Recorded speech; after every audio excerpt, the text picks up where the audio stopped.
préfiguration. On a déjà abordé la préfiguration. C'est un sujet que vous aimez beaucoup, la préfiguration. C'est Valentin qui parle beaucoup de la préfiguration. Alors, la question de savoir, est-ce que dans la Bible, il y a beaucoup de... Vous pouvez tenir... bon, vous pouvez tenir. Moi, je vais y aller, moi. D'accord.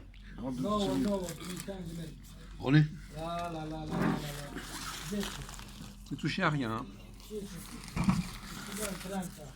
Est-ce que dans la Bible, qu'est-ce qu'il y a dans la Bible est prophétique plus que réel? C'est-à-dire des choses qui on dit qu'ils font ceci ou cela, mais en réalité, ça ne concerne pas le moment actuel, mais ça concerne le futur.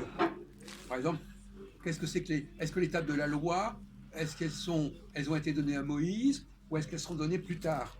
Est-ce que la terre promise, c'est celle où les Juifs sont entrés à l'époque ou c'est pour plus tard, etc., etc. Donc il y a beaucoup de lectures comme ça où on se dit finalement, est-ce que ça nous parle d'événements qui ont déjà eu lieu ou d'événements qui vont avoir lieu par la suite? Autrement dit, est-ce que la Bible est un texte prophétique au sens où il annonce des choses pour notre temps et pas forcément pour ceux qui... Ou alors ce sont des choses qui vont revenir. Alors, vous qui êtes un spécialiste de la préfiguration... Oui, il y a quelque chose dans l'Ancien Testament qui préfigure le Nouveau. Oui, mais il y a peut-être d'autres choses dans l'Ancien Testament auxquelles on n'a pas pensé et qui préfigurent le Nouveau. On s'en fout. Ça, c'est la question de savoir qu'est-ce qui... Bon, alors, effectivement, premièrement, comme dirait Michel Onfray, hein, qui ne croit pas à l'existence du Christ et qui dit tout simplement, voilà, on avait annoncé des choses dans la Bible et puis on a inventé un mec qui correspond à ces choses qu'on a annoncées. Ça, c'est un argument que on peut le retourner, votre argument de la préfiguration, c'est-à-dire que les gens se conforment, soi-disant, etc. Et alors, mais aussi exactement que tout ce qui avait été annoncé. Je vais aux toilettes. Je vais aux toilettes. Je le tiens comme ça. vers la personne.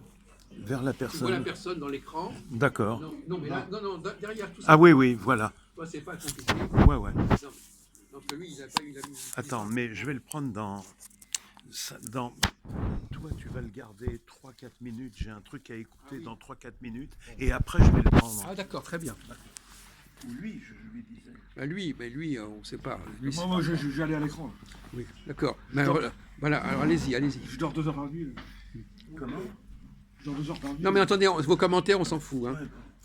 Bon, il y a une discipline de discussion là. Bon, alors, donc préfiguration, vous disiez que c'est tellement précis. Qu'est-ce qui est tellement précis? Vous ne croyez pas que beaucoup de choses qui sont... Le problème de la préfiguration, c'est qu'on sait à quel moment on sait que ce qui a été préfiguré, c'est réellement produit, ou si on a fait semblant que ça se produise. Hein? Quelle est la différence entre l'apparence des choses et la réalité des choses? Par exemple, la Nouvelle Alliance, est-ce qu'elle a déjà eu lieu ou est-ce qu'elle va avoir lieu? Et que ce qu'on a annoncé comme étant la Nouvelle Alliance, ça n'a pas encore été ça. Est-ce qu'il y a des critères qui nous permettent de distinguer entre un véritable accomplissement et un pseudo-accomplissement parce que le grand problème des prophéties, moi je suis un spécialiste des prophéties, c'est qu'on peut toujours se demander si la prophétie est accomplie ou pas. On peut croire qu'elle est accomplie, on peut faire semblant qu'elle soit accomplie, on peut emprunter des choses à la prophétie qui font croire qu'elle est accomplie. Mais comment peut-on distinguer? Le débat est là. Bon, alors moi je voudrais qu'on termine cette discussion, parce qu'il est encore tôt sur ce sujet. Donc vous, par exemple, vous devez avoir fait preuve d'esprit critique en vous disant, finalement, peut-être que ce qui a été, tout ce qu'on a dit qui s'était accompli à l'époque de Jésus, c'est ce qu'on a voulu croire que ça s'était accompli, mais ça ne s'est pas vraiment accompli, et ça s'accomplira plus tard, par exemple. La Nouvelle Alliance, par exemple, est-ce que les Juifs, à l'époque de Jésus, ils ont changé? Ils ont continué à faire ce qu'ils faisaient avant. Et ils n'ont changé que beaucoup plus tard, par exemple. Vous connaissez ma théorie là-dessus. Bon.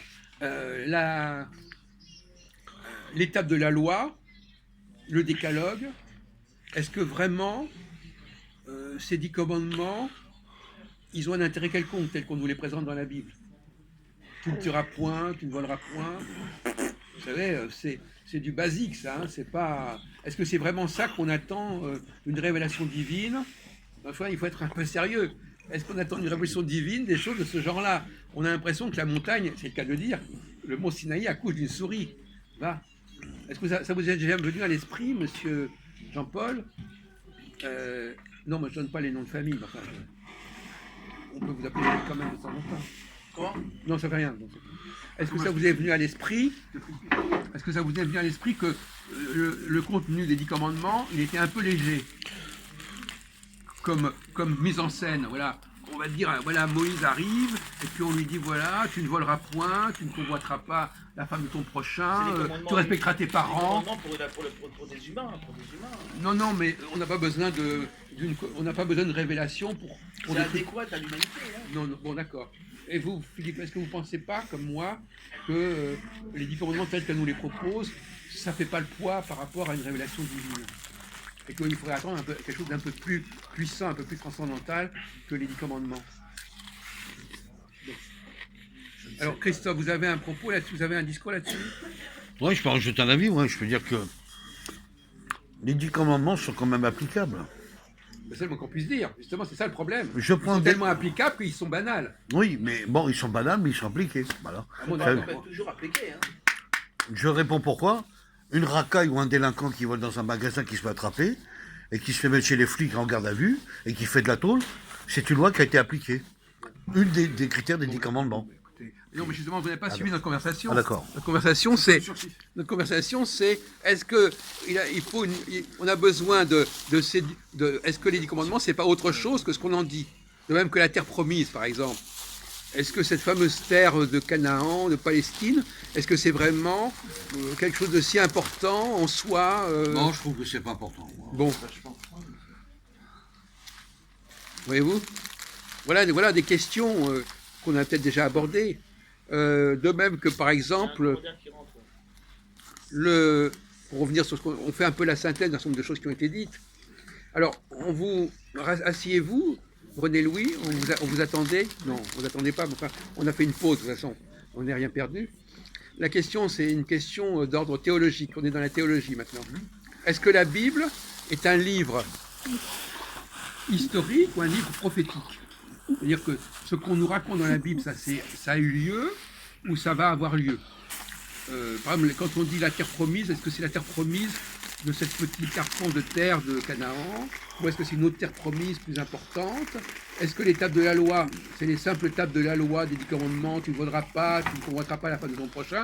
Ou si c'est pas quelque chose de beaucoup plus intéressant et moins important que ça, bon, etc. Donc, et puis, comme on a discuté aussi avec Jean-Paul, est-ce qu'on sait, comment est-ce qu'on peut savoir si les gens n'ont pas prétendu que certaines prophéties avaient eu lieu? Comment peut-on savoir que la prophétie a vraiment eu lieu ou on fait semblant de croire qu'elle a eu lieu? Je réponds, c'est prophétique, évidemment. La Bible est prophétique, et les historiens, je veux dire, ils ont un tout autre discours que les théologiens, je veux dire. Les gens qui font de l'histoire, ils la font avec la Bible. Si on fait l'histoire des Phéniciens, par exemple, la Bible non, je veux dire, si on fait même l'histoire des Hébreux, c'est pas la même chose que la Bible. Non mais, Si tu prends Flavius Joseph, si tu veux, c'est pas la même chose que la Bible. d'accord. Mais C'est pas ma question. Avec Flavius Joseph, on fait de l'histoire. Non, mais ma question n'est pas là. Ma question c'est est-ce que la Bible nous annonce des choses pour plus tard, pour l'avenir, Mais évidemment. et pas forcément pour l'époque où elle est. Mais évidemment, évidemment. Alors par exemple, qu'est-ce qu'on doit attendre de, quelles sont les prophéties dont on doit attendre qu'elles se réalisent? De l'Ancien et du Nouveau Testament, dans l'Ancien Testament, il y en a plusieurs. Dans le Nouveau, il y en a un, c'est l'Apocalypse, ils annoncent des choses. Attendez, vous n'avez pas compris que il n'est pas forcément prophétique que uniquement ce qui se présente comme prophétie. Oui, il y a Si on dit ils ont fait ceci ou ils ont fait cela, c'est prophétique, mais en réalité c'est pas présenté comme une prophétie puisque c'est un accomplissement. Mais c'est un accomplissement qui en réalité renvoie à une prophétie. Hein, donc c'est beaucoup plus compliqué que ça. C'est pas c'est marqué prophétie, c'est pas ça. On peut par exemple la révélation du Sinaï. La question de savoir si ça ne renvoie pas à une prophétie dont on a voulu croire qu'elle s'était réalisée à ce moment-là, alors qu'elle devait être réalisée plus tard. Et si les gens lisent la Bible aujourd'hui, c'est à des fins prophétiques. Autrement, on va relire. Pouvez-vous dire exactement, pouvez-vous donner une idée du genre de bénéfices prophétiques qu'on peut avoir aujourd'hui de la Bible? Il suffit d'aller à la messe et d'écouter n'importe quel prêtre, je veux dire. Et qu'est-ce qui prophétise alors? Je ne sais pas. Oui. Je vous demande, vous dites que c'est prophétique, qu'est-ce qui est prophétisé actuellement? Bon, alors, hein, encore une fois, bon, très bien. Alors, revenez vers moi, machin. Par exemple, l'étape de la loi, pour parler d'un sujet que je n'avais pas encore abordé jusqu'à présent, l'étape de la loi, pour moi, c'est pas ce qu'on dit comme étant l'étape de la loi.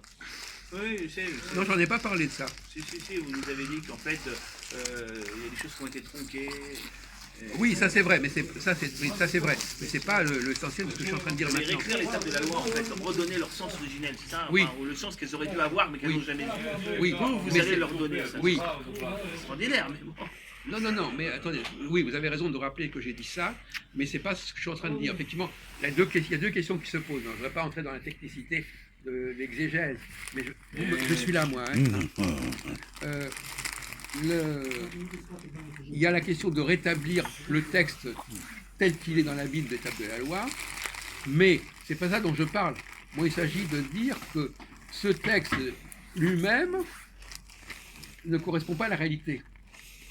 C'est-à-dire que, pourquoi ça correspond à la réalité? Parce que c'est quelque chose qui était prophétisé, et donc on ne savait pas encore, quand on fait une prophétie, on ne sait pas encore comment ça va se passer. Alors, finalement, qu'est-ce que vous mettriez, vous? La question- vous pouvez arrêter là, parce que vous faites trop de bruit là, je suis désolé, en plus vous êtes après de la caméra. Alors, attention, parce que moi je vais... hein. Bon, on sait ce qui va se passer, oui. Dieu qui nous transmet. Oui, donc on sait, c'est quand on fait une prophétie, on parle, enfin une vraie, hein, C'est pas encore réalisé. c'est pas mais on a- réalisé, mais on dit les choses telles qu'elles seront. Le prophète a comme une certitude. C'est certitude, hein, c'est certitude. Plus, Arrêtez s'il vous plaît. On peut pas me gueuler dessus là. c'est Non, non, bon. mais bon, alors pas de bruit s'il vous plaît. Voilà, Non. c'est bon. Il faut répéter combien de fois? Sinon, prenez Bon. quelqu'un. Il ne faut pas être dans la boulimie Prenez compulsive. quelqu'un d'autre pour porter la caméra. Bon, ben justement, n'abusez pas.